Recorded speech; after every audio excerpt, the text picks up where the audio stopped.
From Singapore to Hoboken, New Jersey, Erin Blanchfield joins me now. Talk about a big win over Tyler Santos just over the weekend. So first off, how's the jet lag treating you? Oh, the jet lag's pretty rough. I was up at like 3 a.m. this morning, like wide awake, and I just committed. I was like, I was just gonna stay awake the rest of the day and try to maybe fall asleep tonight a little bit later and hopefully sleep through the night.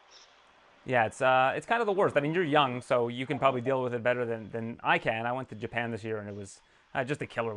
Even when I was there, it was bad, and then when I came back, it was probably even worse. But you also had to go through one heck of a fight with Tyler Santos.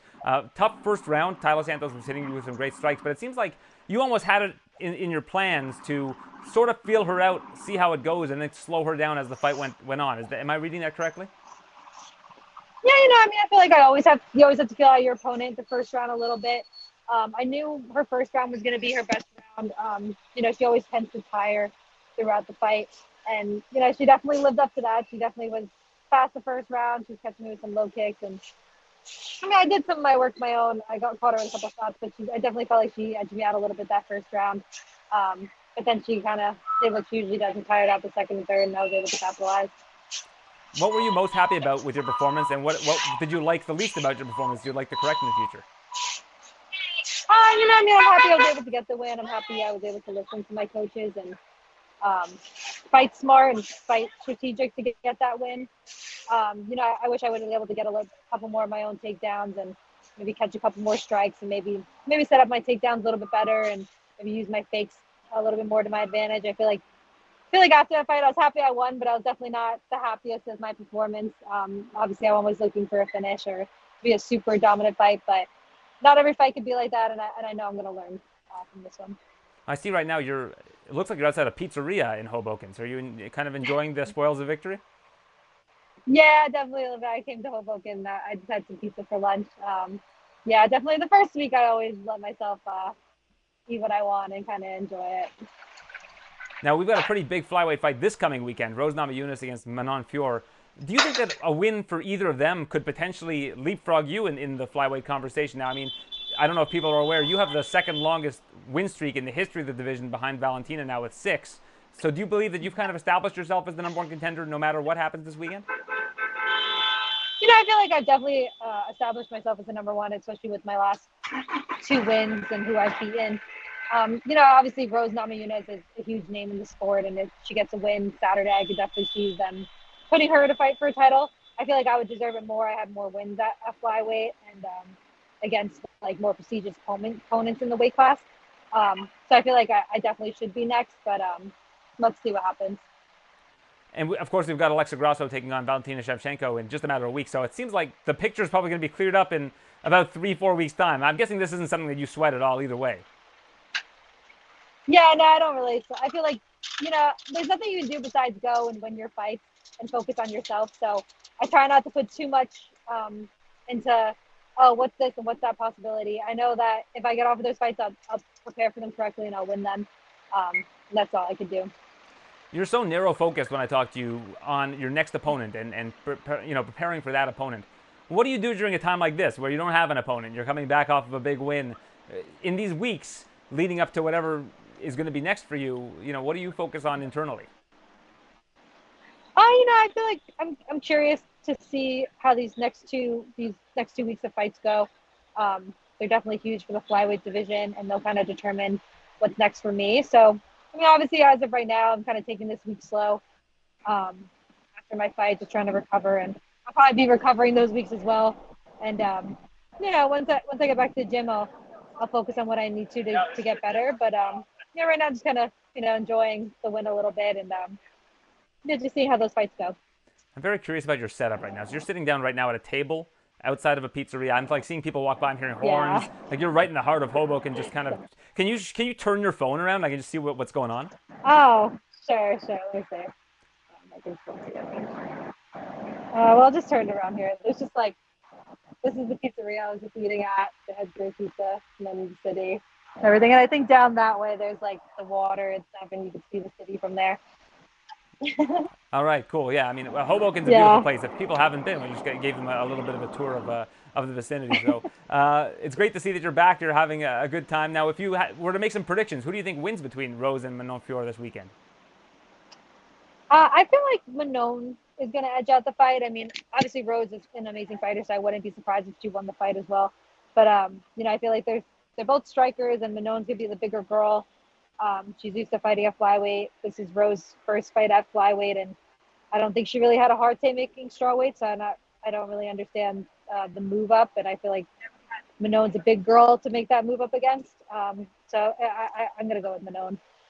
I spoke to Rose today, actually. So she mentioned to me that the weight cut wasn't that bad for her at strawweight. She was coming in on fight week at like 128, I think it was. And now for this fight week, she's coming in at like 137 at the start of fight week. She just says she likes to not have the pressure of having to cut weight. She says it's just super easy for her to cut down to 25, and she wants a new challenge. Yeah, I mean, I understand that, especially with everything she's done already. I could see why she wants to do it. I don't necessarily think it's maybe the best decision. Maybe she could have just tightened up her game a little bit and stayed at strawweight and moved up from there. But if she wants to try it, she can move up and see how it goes. Is that light for fight week, for like the start of fight week for a flyweight fighter being at 137? Like if she walks into the cage at 137 to 140, is she going to be on the smaller side of women's flyweight?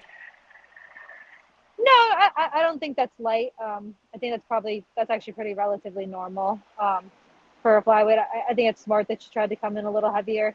I could see her coming in heavy, but doesn't mean she's necessarily going to be as, I don't know if it's going to be the same as like a natural flyweight, someone who like really had to diet hard to even get down to 137. And that's like something that was hard for them. Like if that's kind of like she's like eating what she wants or being a little more relaxed and weighing 137, I don't think that size is going to be the same compared to somebody who's maybe putting in a little bit more diet and having to put in a little more work to get to that weight.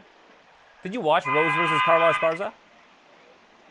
I did last year. I remember watching that with a couple friends. Like, well, do you remember what you were thinking when you were watching that fight? Because obviously it's considered no offense to either of the competitors, but kind of one of the all-time boring fights in MMA, especially at a championship level. You don't typically see that very often. Yeah, I remember. I think I was like at a sports bar, and I remember just kind of like sitting there and like almost like waiting for something to happen, like the entire fight. It was just very like low paced, and it was funny when I went to the decision because I feel like nobody knew who won, and I kind of remember thinking like Carla was at least trying to fight more and pushing the pace, so I wasn't surprised when she got the win. And I'll get another prediction from you. In 3 weeks' time, who's the women's flyweight champion? Oof. That I don't know. I feel like I was so wrong the first time, and Alexa was a great game planner, and I feel like if Valentina adjusts her game a little bit, she could win. If she stays kind of stubborn and doesn't adjust, I can see Alexa winning. So I'm not sure. I'm very curious to see how that goes. Are you kind of cheering for Alexa Grasso? Because if it's another close fight and Valentina wins, we could be seeing a trilogy? Obviously, yeah, selfishly, I'd love Alexa to win and just kind of like squash all of that. But, I know they're both great fighters and not sure what's going to happen, but Alexa winning would definitely make everything run a little smoother. Now, last week when we spoke, I asked you about becoming the youngest women's champion in UFC history, and you said it's not really a goal of yours, but has that changed at all now that you can kind of see the light at the end of the tunnel for the next championship fight being probably within the next year? I feel like my attitude towards it hasn't changed much. Like, obviously, I know if I get that fight, I 1,000% would be the youngest female UFC champion. But at the same time, how the cards lay, it's not completely in my hands. All I can do is keep winning my fights and take whatever fights I guess they give me or what's next.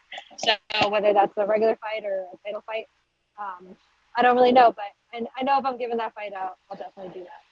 And like I mentioned, 6-fight win streak. Does it feel like this has gone by quickly, your UFC tenure thus far? You've only been in the UFC, 2.5 years, something along those lines? Yeah, it definitely does feel like it's kind of, in retrospect, I feel like it's went quick. I made my debut about 2 years ago next month, so it hasn't even been 2 years since I made my debut.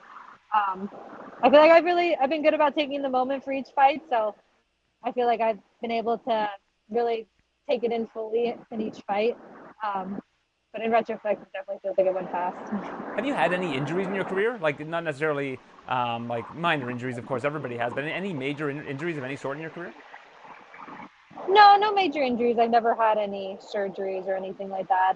Obviously, like you said, like little minor injuries, but nothing huge. Do people ask you questions after, like, you had a pretty bad black eye after this fight? Like, when people see you at the airport or anything, do people ever ask, like, are you okay or anything along those lines? Yeah, I did actually get asked if I was like in a car accident once or twice. I think just because of the black eyes from the nose. Um, yeah, and obviously a couple stares, especially when you're a girl and people see you kind of beat up. It's not something people are used to. So yeah, I got a couple stares and a couple questions. And final question, again on Tyler Santos. Was she a tougher opponent than you thought she was going to be, or was it about what you expected? It's what I expected. I feel like at this level, I expect every fight to be super tough. Obviously, I want to go in there and make it look easy, but it never is. She was a talented fighter and she gave me everything, and it's what I expected. All right, well, enjoy the rest of your day in Hoboken. Hopefully you're able to go to sleep at like a reasonable time and get a good night's sleep and adjust to that jet lag. And don't order any bottles of water in Hoboken. It's among the best tap water in the world, as we discussed before this interview started. Make sure you ask for tap water. Don't spend any money on water that won't taste as good as the Hoboken tap water. Yeah, I will. Thank you.